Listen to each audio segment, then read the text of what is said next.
Non, c'est une suite logique. D'abord, l'Assemblée nationale avait voté la loi sur le parrainage. Il fallait maintenant modifier le code électoral pour inclure dedans les dispositions du parrainage. Il fallait le faire. Le président a préparé le projet de loi. Il fallait présenter ça à l'Assemblée.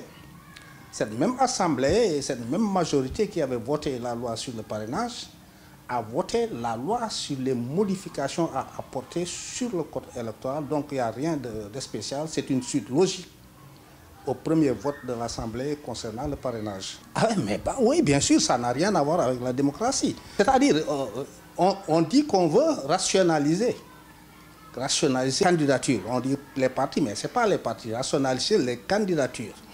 Donc, on était un peu effrayés par les 17 listes des législatives, bien que sur ce plan-là, moi, j'ai une autre lecture.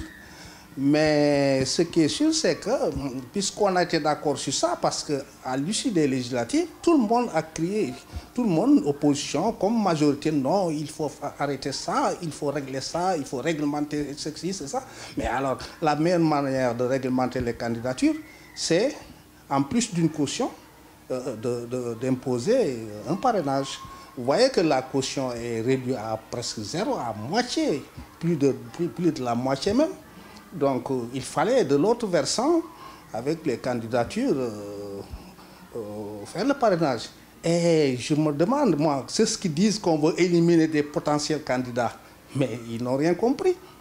Un potentiel candidat qui n'est pas capable d'avoir entre 50 000 signatures et 65 000 signatures, mais ce gars-là, ce n'est pas un candidat. Ce n'est pas un candidat sérieux. Ce n'est pas un potentiel candidat. C'est rien du tout, 50 000 à 65 000 signatures. Celui qui ne peut pas l'avoir ne gêne pas Macky Sall.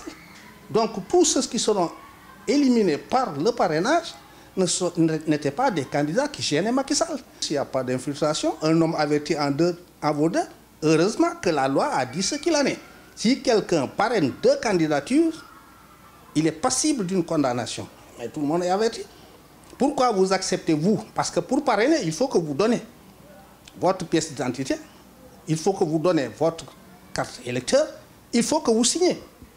Donc on ne peut pas vous obliger à le faire. Si vous ne l'acceptez, vous ne pouvez pas le faire, vous ne le ferez pas.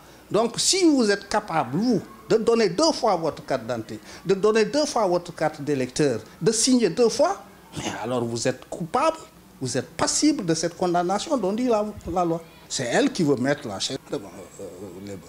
Parce que pourquoi elle ne l'a pas dit tout au début? Elle n'a pas dit ça.